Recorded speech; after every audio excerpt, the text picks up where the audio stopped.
Hello everyone, welcome back to One Sarkari. So continuing with our broader topic of capital markets in India. So next we'll take up the Indian capital market. What was the situation? How did we dealt with during the global crisis situation? So issue of instability tha Indian stock market mein us time pe we were in the evolving stages. We had introduced new technological advancements in terms of we had like demat account was introduced, like DMAT stands for dematerialized forms of the account or the stocks can be. It is not important कि आपको ना physical form में hold करना important है, आपको physical slips या paperwork was done away with. So उस time पे we were adjusting to that, we were adapting to that. So उस time पे instability थी plus global crisis same time पे होना. So that was not in our favor. So it have become gradually more vital matter. So Achal, you can switch off your video, please. So India's past becoming engines for the future growth. So India having a most excellent economy in the world, in spite of that, market performance हमारी volatile रही. So India is facing problems of its own. Like उस time पे 2G spectrum case scam था and then ISRO scam हुआ, financial scams हो रहे थे, fiscal deficit high था, FRBM act हमने इसके लिए introduce किया, rising commodity prices से तो volatility एक important element था जिसकी वजह से again it promoted instability also. So another problem was the confidence of serious investors. Serious investors ko we can say example HNI, high net worth individuals, which is weakened because of issues of corporate governance. हम बात करते हैं corporate structure of governance, which is more organized, it is more structured, planned, more efficient, technically also in terms of skills also. So corporate governance this time pe we had the issues in terms of transparency and accountability, and we talk about कि board of directors में independent directors होने चाहिए, उनकी equal say होनी चाहिए. We should listen to them also, and they should be a part of decision making also. So these were some issues during that time period only. जब global crisis मतलब we're talking about the time period of 2008-9 global financial crisis, and it was obviously not very easy to convince the investors to invest in the Indian capital market. और बाकी जो factors थे that includes the government and the politic interferences also, and जो हमारे macroeconomic fundamentals जो आज हम newspaper में भी इस term को बहुत ज़्यादा देखते हैं, they were also not performing so nicely. और as we say कि आज के time में जो macroeconomic fundamentals है that reflects कि India is one of the bright spots in the world economy. ये कुछ चैलेंजिंग टाइम्स थे. और अब बात करें कैपिटल मार्केट हमें चाहिए क्यों, why did we come up with this idea. So stocks जो हैं these are sold and bought with the stock exchange, they represent ownership. मतलब हम बोलते हैं ना शेयर मार्केट, तो ये टर्म क्यों यूज करते हैं शेयर. शेयर का मतलब कि अगर आप किसी कंपनी के इक्विटी स्टॉक्स बाय कर रहे हो, you are holding it for a certain time period, means कि you also have certain share in that particular company. So accordingly, you will also be repaid in the form of the returns, which would depend upon the business performance, depending upon in which you have invested. So bonds की हम बात करेंगे. सो stock market, equity market और bond market दो division होते हैं capital market के. So bond market में हम डेट सिक्योरिटीज इशू करते हैं.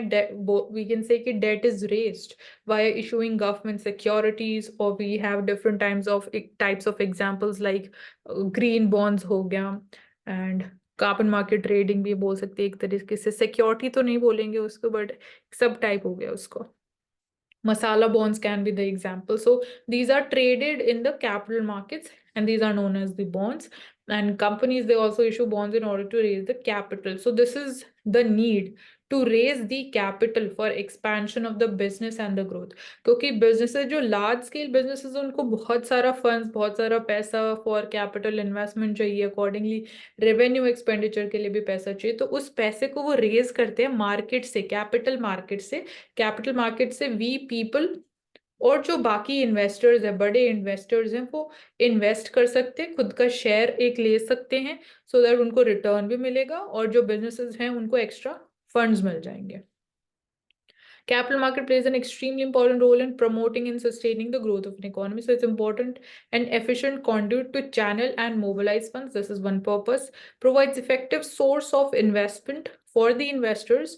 Critical role in mobilizing and channelization of the savings for investment. इसको हमने critically discuss किया था in the first part of capital market. और country की long term growth के लिए we need the capital market. एक competitive, innovative, fair marketplace है जहाँ पे प्राइस भी जो डिटरमाइन होता है that is on the market forces of demand and supply plus it is performing transparently आज के टाइम में हम इसको बोल सकते हैं कि it is transparent and resource allocation efficient resource allocation हो सकता है जुडिशियस रिसोर्स एलोकेशन हो सकता है through green bonds and diversification of risk for investors, that is one option.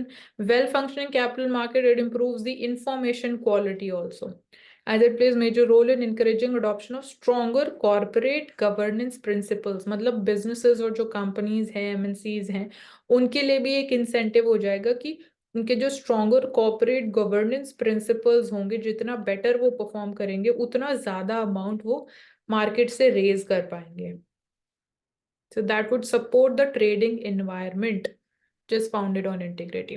So liquid markets make it possible to obtain the financing for the capital intensive projects for so ये investors के favor में जितनी ज़्यादा market liquid होगी उतना ज़्यादा पैसा भी हम invest करेंगे और उतने ज़्यादा लोग भी participate करेंगे as investors. So industrial revolution में we have been seeing which was saw the beginning during the 18th century 1780s we can say and continues to apply even as we move towards the so-called new economy. So new economy, it can be again interpreted in several ways. New economy हम बोल सकते हैं कि a beginning was made even during 1990s also और इससे पहले भी like 1947 से बोल सकते हैं इंडिया के लिए न्यू इकोनॉमी एक बिगनिंग थी. आज के टाइम में we talk about industrial revolution 4.0 आज के टाइम में अगेन क्रिटिकल इमर्जिंग टेक्नोलॉजी आईसा tech agreement. This signifies this. Then venture capital, we have understood clearly meaning of venture capital is कि new amount of fund, new funding provide की जाती है by already well established we can say businesses or the individuals or big corporates to the startups. So वो venture capitalist funding होती है, private equity funds होते हैं जो invest करते हैं unlisted companies में भी. तो it is listed companies में we as individuals जो common man है वो invest कर सकते हैं but हम unlisted companies में invest नहीं कर सकते हैं. उसमें again जो we can say influential business corporations होती है businessmans होते हैं they can invest and venture capital is one of those methods through which they can invest. Now we'll in detail cover the structure and the constituents of the capital market. So this covers the entire structure Indian capital market primary secondary market distinction we have covered in the previous part. Instruments को हम divide कर सकते हैं equity जो share हम बोलते हैं hybrid में we can talk about debentures. Convertible debentures एक टर्म होती है. तो इसका मतलब ये होता है कि डिबेंचर्स को आप इक्विटी में कन्वर्ट कर सकते हो बट यहाँ पे आपको रिटर्न कम मिलेगा बिकॉज आपके पास ये कन्वर्ट करने का एक एडवांटेज है. और डेट में हम बात कर सकते हैं bond market bonds government bonds government securities which are issued treasury bills तो मनी मार्केट का पार्ट है not this part government bonds जो अभी रिसेंटली भी एक एडिशन किया गया 50 ईयर टेन्योर की गवर्नमेंट बॉन्ड इंट्रोड्यूस की गई. देन इंटरमीडियरीज जिनको हम ब्रोकर्स भी बोलते हैं ब्रोकर्स हो गया इन्वेस्टमेंट बैंकर्स हो गया स्टॉक एक्सचेंजेस हो गया NSC BSC example and underwriters. Regulator में we have SEBI as the regulator of the capital market and important players जो capital market में involved हैं. Credit rating agencies हैं जो also बोल सकते हैं एक तरीके से indirectly regulate ही कर रही हैं. कॉर्पोरेट्स हैं जो इन्वेस्ट करते हैं इंटरमीडियरीज हो गए ये प्लेयर्स हैं इंडिविजुअल या रिटेल इन्वेस्टर्स हम बोल सकते हैं. बैंक्स हो गया फाइनेंशियल इंस्टीट्यूशंस एफडीआई एफआईआईज या एफपीआई हम एक टर्म यूज कर सकते हैं. सो कॉन्स्टिट्यूएंट्स क्या है स्टॉक एक्सचेंज वही मर्चेंट बैंकर्स हैं इन्वेस्टर्स स्टॉक ब्रोकर्स है डिपॉजिटरीज आज हमने करा है कवर इसको भी एनएसडीएल और सी मर्चेंट बैंकर क्या हुआ मानसी एग्जैक्टली क्या merchant banker see merchant bankers I would say कि जो बड़े बैंकर्स होते हैं मर्चेंट आई थिंक मेरे को लाइक एग्जैक्टली तो इसमें फाइंड आउट करना पड़ेगा, but this is one part of profession हम बोल सकते हैं, जो इन्वेस्टमेंट बैंकर्स होते हैं और जो मर्चेंट बैंकर्स एक टर्म होती है, मतलब स्पेसिफिकली वो इसी पार्ट में है फंड एलोकेशन में। सपोज अगर हम बात करते हैं म्यूचुअल फंड्स में, तो वहां पे भी आपको फंड मैनेजर्स मिल जाएंगे जो आपके फंड, पूरे फंड को, पैसे को मैनेज करते हैं कि कौन से इक्विटी स्टॉक में कितना पैसा लगना चाहिए। तो उसी तरीके का फंक्शन होता है, but exactly we'll find out. And market मानसी, रेगुलेशन। यहाँ पर मर्चेंट बैंकर आई सर्च कि इन्वेस्टमेंट बैंकिंग और मर्चेंट बैंकिंग में फ़र्क क्या है। हम्म। कि merchant banking focuses on small scale companies and high net worth individuals, ठीक है। whereas इन्वेस्टमेंट बैंकिंग जो होता है they focus on merger and acquisition, they focus on IPO और large public and private share offering. Client बड़े investor होते हैं, government corporation etcetera.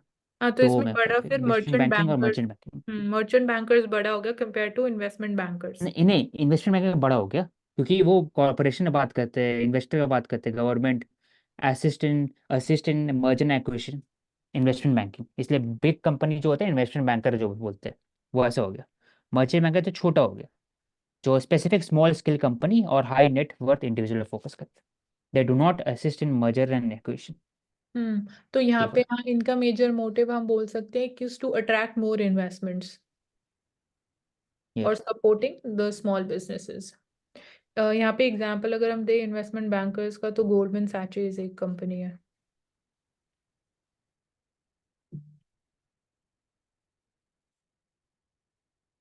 सो stock market indices की हम पर्टिकुलरली बात करेंगे। स्टॉक मार्केट इंडाइसेस में we have several indices. Stock market indices represent certain group of shares है which is based on particular criteria, like trading frequency कितनी है किसी stock की। मतलब यहाँ पे तो बहुत ज़्यादा वेरिएशन एग्जिस्ट करता है, आप किसी भी तरीके से इंडाइसेस बना सकते हो। एक लाइक एग्जांपल बैंक निफ्टी हो गया। तो यहाँ पे जो एनएससी लिस्टेड कंपनीज हैं और जो स्पेसिफिकली सिर्फ बैंक्स से रिलेटेड है, like HDFC bank, ICICI bank, SBI, ये सारे इन सब स्टॉक्स की परफॉर्मेंस जो हमें सिर्फ एक इंडेक्स के थ्रू पता लग सकती है, वो है bank Nifty. So performance indicators की तरह एक्ट करते हैं bank Nifty. So different sectors के लिए we have the indices. Overall indices भी है, जैसे ओवरऑल अगर खाली निफ्टी लिस्टेड कंपनीज की बात करोगे तो निफ्टी 50 है। बीएससी के लिए वी हैव सेंसेक्स, जो सिर्फ 30 कंपनीज की परफॉर्मेंस को रिफ्लेक्ट करते हैं। So index is comprise of stocks changing sharing similar characteristics. So similar ही हो गया, बैंकिंग स्टॉक्स हो गया, like the same market capitalization. इस बेसिस पे भी कैटेगराइजेशन हो सकती है। सो ये जो मार्केट कैपिटलाइजेशन है, ये हमें सेंसेक्स और निफ्टी के थ्रू पता लगती है। So sir stock market indices includes Fin Nifty, जो सिर्फ फाइनेंस से रिलेटेड है। निफ्टी 50 और Sensex I have already mentioned. So stock market index meaning क्या है? स्टैटिस्टिकल टूल है जो चेंजेस रिफ्लेक्ट करता है मार्केट की परफॉर्मेंस एवरीडे बेसिस पे। एंड ऑलरेडी जो लिस्टेड शेयर्स है वो इसका पार्ट है। Measures the price movement, performance of the share कैसी है ओवरऑल, सिर्फ एक हमें इंडेक्स की परफॉर्मेंस से पता लग सकता है। तो इट डायरेक्टली प्रोपोर्शनल है to the performance of the underlying stocks. Types of क्या है स्टॉक मार्केट इंडाइसेस? तो इसमें बेंचमार्क इंडाइसेस, लाइक पूरे स्टॉक एक्सचेंज की बात करें तो सेंसेक्स बीएससी का, निफ्टी 50 एनएससी के लिए हो गया। ब्रॉडर इंडाइसेस निफ्टी 50 और बीएससी 100 भी है। एंड देन मार्केट कैपिटलाइजेशन के बेसिस पे जो इंडेक्सेस हैं वो बीएससी मिड कैप कंपनीज जो हैं या स्मॉल कैप कंपनीज जो हैं। स्मॉल कैप मतलब मार्केट कैपिटलाइजेशन उनकी, मतलब स्मॉल कैप एक लिमिटेशन होती है, उस कैटेगरी में वो फॉल करते हैं। सो इसमें हम बोलते हैं स्मॉल चिप्स स्टॉक, जो स्टॉक्स की वैल्यू है 10 रुपीज हो गया या रुपीज 5 हो गया, ऐसी ये स्मॉल कैप कंपनीज हो गई। सेक्टर स्पेसिफिक इंडेक्सेस हो गया, एफएमसीजी सेक्टर की एक पूरा इंडेक्स है। बैंक के लिए जैसे बैंक निफ्टी हो गया। सीएनएक्स आईटी सेक्टर के लिए है। एसएनपी बीएससी ऑयल और गैस के लिए, जो कमोडिटी सेक्टर में हो गया। सो यहाँ पे सारे इन डिटेल निफ्टी 50 जो it is own and maintained, इस पे क्वेश्चन आ चुका है। Nifty 50 is own and maintained by India index services and products limited, IISL, which is a joint venture organization है between Indian Credit Rating Agency CRISIL and NSE. So ये एक important fact हमारे लिए। So why are stock market indices? हमें indices क्यों चाहिए? Although वो ये मेजर परफॉर्मेंस के लिए आप हर एक इक्विटी या हर एक कंपनी को खोल के नहीं देखोगे कैसे परफॉर्मेंस चल रही है, ओवरऑल एक इंडिकेटर हमें मिल जाता है परफॉर्मेंस, तो नियरली एक्यूरेट इंडिकेटर की तरह एक्ट करता है।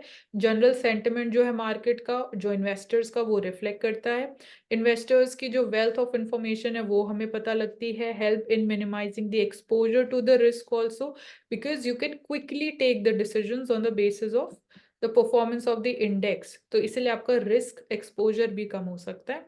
One way to outperform the market is by investing in the index funds.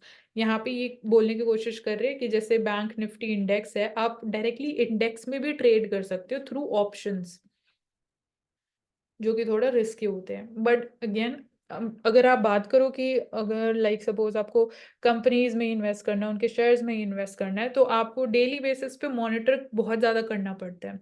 But यहाँ पे आप और सेम कंपनी में आप डेली ट्रेड भी नहीं कर सकते हो, ना इन्वेस्ट कर सकते हो, क्योंकि जो परफॉर्मेंस है वो वेरी करेगी, and it is not possible कि एवरी डे सेम कंपनी में things are in your favour. So इसलिए इंडेक्स फंड्स में ट्रेड करना इस वजह से भी थोड़ा सेफ माना जाता है।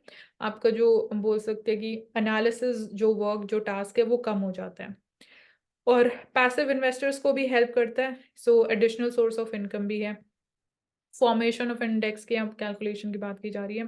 सो इंडेक्स कैसे कैलकुलेट करें, determine by simply adding the prices. So index में वेटेज भी होती है, लाइक HDFC बैंक एक इसकी हाईएस्ट वेटेज है और रिलायंस के हाईएस्ट वेटेज है। सो एज अ रिजल्ट हम ये भी बोल सकते हैं कि इंडेक्स में अब ये थोड़ा बायस भी रिफ्लेक्ट कर सकते हैं कि सपोज वन डे रिलायंस बहुत ही ज़्यादा अच्छा परफॉर्म कर रहा है, तो ओवरऑल इंडेक्स भी बहुत ज़्यादा ऊपर होगा, बट ओवरऑल मार्केट सेंटिमेंट को वो राइटली डिपिक्ट नहीं करेगा उस दिन। So allocating weights to stocks, it this also is done, ये वही वेट्स की जो भाई मैं बात बोल रही थी। Certain weightage it is depends upon the current market price और मार्केट कैपिटलाइजेशन पे ये वेटेज डिसाइड की जाती है। सो मार्केट कैप वेटेज और प्राइस वेटेज, ये आप इजीली गूगल करोगे तो you will get to know. So ये वही यहाँ पे बात की जा रही है। एंड सो फिर निफ्टी इंडेक्स है, ये अभी रिसेंट इंट्रोड्यूस किया गया है इंडिया में, and it reflects the performance of India's financial sector like banks, और जो NBFCs हैं, इंश्योरेंस कंपनीज हैं, एसेट मैनेजमेंट कंपनीज है, क्रेडिट कार्ड कंपनीज हैं। सो इनकी परफॉर्मेंस के लिए हमने इसको लॉन्च किया है, एंड कंसिस्ट ऑफ 20 स्टॉक्स जो NSE पे लिस्टेड है। So base date is 2004, and it's important to note कि जो index है like peers, it is rebalanced every 6 month में, जो weightage है उसको हम revise करते हैं हर 6 महीने में। So index can be used for variety of purposes also, like benchmarking fund portfolios, launching the index funds, exchange traded funds, and जो structured product है, so वो index की performance के ऊपर हम कर सकते हैं। So as I was talking about the weightage, यहाँ पे you can see HDFC bank की weightage 23% है, ICICI की 20% है। सो फिर निफ्टी इंडेक्स की यहाँ वेटेज है, ये बात कर रहे हैं। सो एक जो रिस्ट्रिक्शन है वो ये है कि कोई भी सिंगल स्टॉक जो है उसका वेटेज 33% से ज़्यादा नहीं होना चाहिए, एंड जो वेटेज है टॉप 3 स्टॉक्स की किसी भी इंडेक्स में वो 62% से ज़्यादा नहीं हो सकती, क्योंकि वो फिर अगेन ओवरऑल इंडेक्स को ही वो 3 स्टॉक की परफॉर्मेंस ही ड्राइव करेगी, तो अल्टीमेट मोटिव जो है इंडेक्स लॉन्च करने का दैट वुडंट बी फुलफिल्ड। तो या फिर निफ्टी कैलकुलेट कैसे किया जाता है, तो फ्री फ्लोट मार्केट कैपिटलाइजेशन है। फ्री फ्लोट मतलब मार्केट फोर्सेस के ऊपर डिमांड एंड सप्लाई के बेसिस पे कैपिटलाइजेशन डिसाइड होती है, and base value of 1000 points है। जनरली हम बोलते हैं कि बेस वैल्यू 100 रहती है जब हम बात करते हैं कि कंज्यूमर प्राइस इंडेक्स कैलकुलेट करना है, तो जो बेस ईयर होता है उसको हम 100 लेके चलते हैं, बट यहाँ पे it is 1000। And free float market capitalization is outstanding share जितने इशू किए गए हैं into their price into the investable weight factors. So एक ये है, मतलब इतना इंपॉर्टेंट नहीं है, but this can be taken up. So we'll keep it this much in this particular video. Next we will start with the regulator of the capital market, which is Securities and Exchange Board of India. Again, that would be very important. इस पे already prelims में question आए हैं, so we can take up the doubts. No Mansi. Okay, तो working और index के बारे में आज हमने मेजरली डिस्कस किया। मार्केट पार्टिसिपेंट्स कौन कौन से होते हैं, स्ट्रक्चर क्या है। So thank you so much for joining us on Ansarkari, and you can subscribe to our channel and stay tuned for regular and important updates.